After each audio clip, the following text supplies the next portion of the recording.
সাল্লামের কতটা মান এবং তার কতটা সম্মান এই গজলের মাধ্যমে আপনারা বুঝতে পারবেন। অতি মূল্যবান কথা কেউ বলছেন, কেমনে গাহি তোমার গুণগান, কেমনে গাহি তোমার গুণগান, তোমার নূরেতে আলো দো জাহান, কেমনে গাহি তোমার গুণগান, তোমার নূরেতে আলো দো জাহান, তোমার প্রশংসা করিল আল্লাহ, ডাকিল তোমায় ইয়া হাবিবাল্লাহ,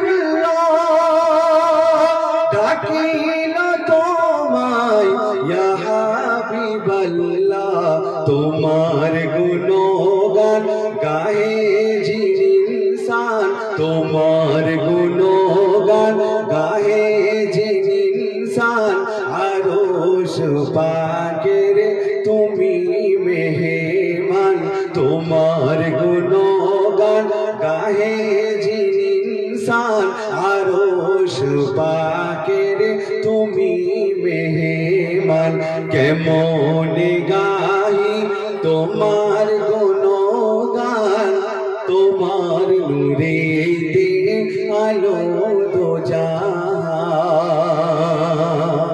অতি সুন্দর কথাই কবি লিখছে, তোমার আঙ্গুলের মৃদু ইশারায়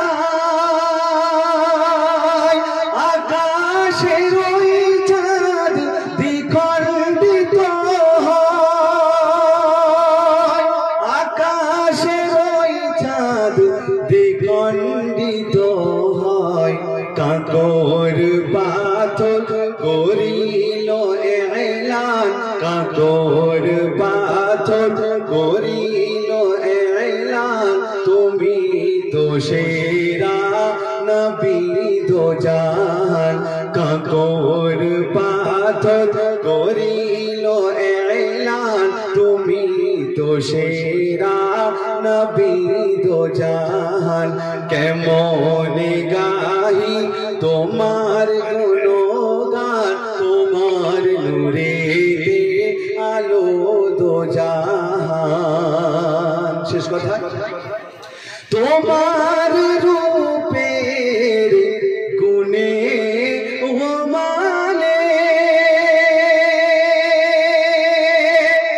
মিসাল হবে না দোনো জাহানে,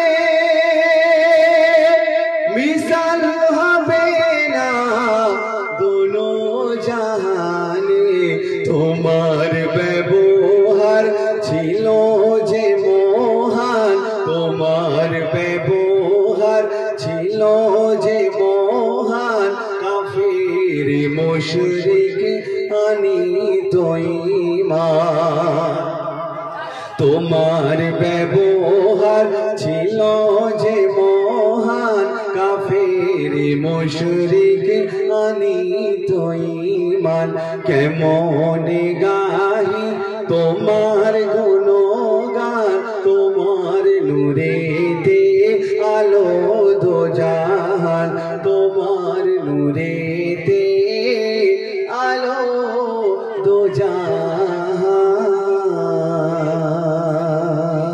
নারায়ে তাকবীর, নারায়ে তাকবীর। গজল ভালো লাগছে তো? আলহামদুলিল্লাহ, আলহামদুলিল্লাহ।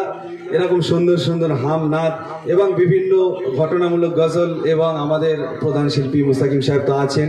তো যাই হোক, সবাই সুযোগ দিতে হবে। তো এখন আমরা মাইক্রোফোনে ডেকে নেব